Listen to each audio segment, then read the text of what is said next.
Hi, everybody. Welcome back for another special edition on Litter Media Live. I'm your host, Mike Smith, and joining us today is Chillicothe Mayor Luke Feeney talking about city business as far as city government. We'll get back to that right after this from McDonald's. I'm loving it.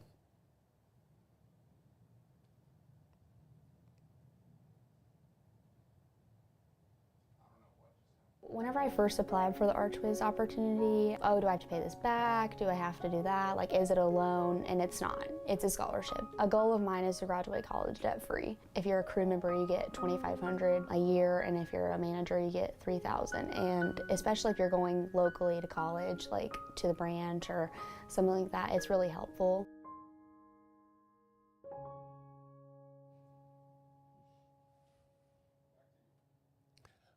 Mike Smith back with Chillicothe Mayor Luke Feeney. We get together like this each month to talk about what's happening in Chillicothe city business. We were talking about the mayor's beard. You might have noticed it growing over. This is just a seasonal thing, right? Just seasonal, yeah. I didn't know that, the topic of conversation today, but yeah. Thought we'd have a little lighter side before the first lady. She'll probably have a say. There'll be as to how comments long for it sure. stays. And the kids too. If I ask them about the beer, hey, what do you guys think? Oh, don't do it, or yeah, do it, or it's prickly, or it's not.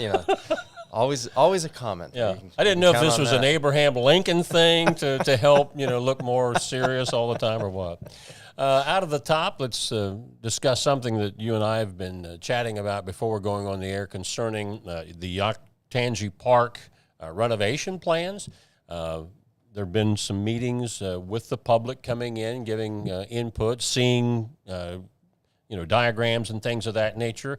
It's my understanding that there's some discussion going about some tweaks to that. You might want to, in a manner that we can understand. Sure, because it's very convoluted. Yeah, it is convoluted, and I think I'll start by saying from a very broad perspective.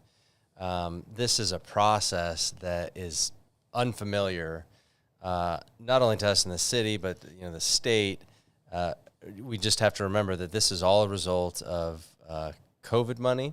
It's money that came from the federal government to the state. The governor made sure it came to Appalachia, and we were successful in getting, I think, the single largest grant out of that project, largely because we had done a significant amount of planning going into it. But when you do a project that big, usually it doesn't. It's not the end result that comes out of a grant. It comes out of a longer planning process, and you also don't have the incredible time constraints that we're working on, which is the construction from this money has to be finished by October of 2026. And so, because of the different funding sources and the literal geography and surveys and input, the final plan is yet to be final. And recently we've had conversations about the traffic changes, whether that's a roundabout or whether that's regular signalization. I'll talk quickly about that. Our request, based on the comprehensive plan, was we asked this engineering firm to design for us city streets that were safe for pedestrians. Now, you might think to yourself, well, aren't they okay now? Water Street is designed for a lot more traffic than it actually gets. It's 4 lanes, which is the same as Main Street, and doesn't get nearly as much traffic as Main Street. And if you just think about the volume that can go through those 4 lanes.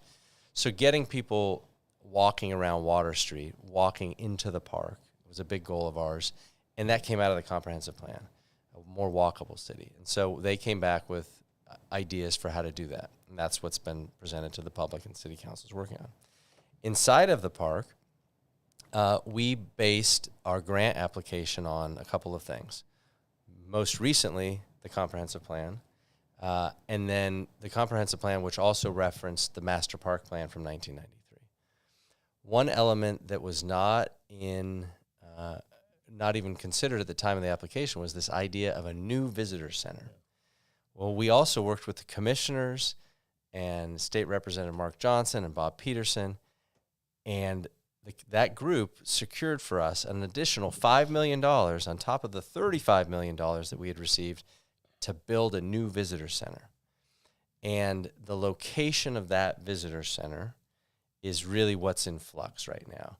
And it seems that we've arrived at the scenario where the location of that new building will not be right next to the Armory. The final location is likely to be closer to Riverside Drive, which is the entrance coming off of Bridge Street. The final location on Riverside Drive is still in flux, but the most likely scenario, at least right now, is that it's where the old school bus garage and where our service facility is now, because we're moving those folks over to the Pepsi building here soon. Mm-hmm. And so, to summarize, the new build, the visitor center, will no longer be, as some of the renderings showed in December, right next to the Armory. They will move closer to Riverside Drive. And that's really been what's been in flux here recently. But when you move something like that, other things have to move too, because that was taking up space. And then you have to figure out how to accommodate those other moves. And so this project, like I said, is one that's been complicated. And I will firmly admit that our ability to communicate the status of the project, engage with the public, has not been ideal because of so many changes and so many outward pressures. And so we're working that through, and we really want to communicate with the public where we're at. And some of it just has to wait until the dust settles on some of these moves. Right. And that's something, anytime you have public hearings or open houses where you're trying to be transparent to the community, to show them here's what is planned, stuff happens sometimes and it's beyond your control, and you just can't drop the whole project. You got to make the best of what you've got left. That's right. If you think about the process to submit the grant application itself, that's a much different process than the engineering and design process to come up with something. So when we came up with the grant, we look at the parameters for the grant and we say to ourselves, how do we win? How do we make this a win for the community?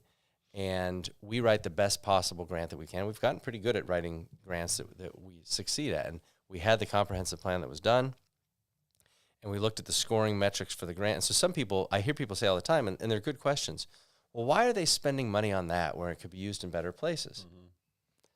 It can't be used in better places, right, because it's very specific things. And so we wrote the application, and there were very specific things that were not funded. In our application, we asked to create a pump track, which is kind of like a mountain bike hill deal. It was specifically not funded. We asked to build a brand new skate park. That was specifically not funded. And we asked to build a splash pad, which was specifically not funded. So, and then you hear people say, well, shouldn't they be investing in, name any other thing, more police officers, or building a different building for City Hall, some of those things. We're just dealing with the parameters of the grant that we have. And so some elements, let's take the farmers market, for example, we included elements and stakeholders to have a better chance of scoring high and getting the money to begin with. Mm-hmm. Some of those elements make the overall grant score better. And if you take them out, you risk losing the whole thing. And so that's where we're at now. The vision for the application came really from the master plan. It's the reason for our success. And now along the way, we have worked with the commissioners, and I can't thank them enough for their patience with us, because they're managing not just our grant application, but multiple counties, multiple projects. And of course, the community's anxious to see what's coming, and it keeps changing. Right. And we're just trying to do our best to get that information to the community and design something that we can all be proud and happy with. And with any plan, I'm assuming there's a deadline. You've got to get this thing started and finished by such and such a date, or you're in jeopardy of losing. Absolutely. If you think about that construction timeline, we're talking about constructing an amphitheater, remodeling the Armory, building, constructing different types of roads, rebuilding Mulberry, that brick that's so bad. And all of that happening in 16 or so months, going out to bid, and of course it's all government, so none of it's fast. And so we're trying to do this work in the context of this deadline, and the risk, which you alluded to, is that you lose out. And the only thing, we just can't risk that. We just have to take advantage of this once in a generation opportunity. So the bids haven't gone out yet. That's correct. Yeah. Are you confident that there will be enough contractors out there to do all of these projects. I am confident in that, but I will say that I expect we will be paying a premium because not only is the timeline going to be tight, but there are going to be contractors all over Southern Ohio working on this spending this $500 million, and that's in addition to other work that we're already doing. Right now in the park, if you haven't driven through, we're doing work on the Balmer Field parking lot. It's gonna be really, really nice. Very similar to the improvements we made over at the Pump House parking lot. If you ever drove by Balmer Field and wondered if you should go swimming in that little pond there, you should not, but that pond will go away. Lake Feeney just got a new name. But those type of projects, those are the same contractors, right? And so, and we'll have our regular paving program, and so you're absolutely right. They will be spread thin, and I would expect that the contractors will have to find support from around the region, maybe even out of the region, because that's also competing with Intel. Oh yeah, and Honda. There's just a lot of dirt moving this summer, and Bridge Street. Right. As we are doing this interview, we're just about ready to wrap up the month of March, so we're heading, early spring. Looking down the road, this is generally when we start hearing about paving projects. The city pool for the summer, are those all full steam ahead? It's full steam ahead. We have, I think we've talked recently about, the paving levy for the city was a 10-year renewable levy that passed in 2015. So this is the year that it expires. It's in front of City Council to go back on the ballot this November. So we will have revenue that comes in this year, and we've planned so that we won't spend all of that, the last penny of that revenue this year. So there'd be some money that even if the levy weren't to pass in November, there'd be some money to do some paving next summer. But we'll do a paving program this year. We've gone out and got some grants, Ohio Public Works, and to do some supporting work around that paving. We've done some last fall. There was some work done on a pool leak. It is never ending, but we are as ready as we can be for the spring, and we're looking forward to another. It'll be with the next 24 months will be the busiest construction season probably the city's ever seen, between the Bridge Street project, which is a $20 million project, $30 million in the park, and then the regular projects that we have going on anyway. The things that we're talking about earlier concerning the renovation of the park, it in no way, shape, or form affects the pool, for example. No. There's nothing. The pool will stay open. There's nothing in the grant that related to the pool. In fact, I think the pool itself that's one of the reasons that the splash pad was not funded. Now we did secure other funding, so there will be a water feature in the project. It's just not the same funding source.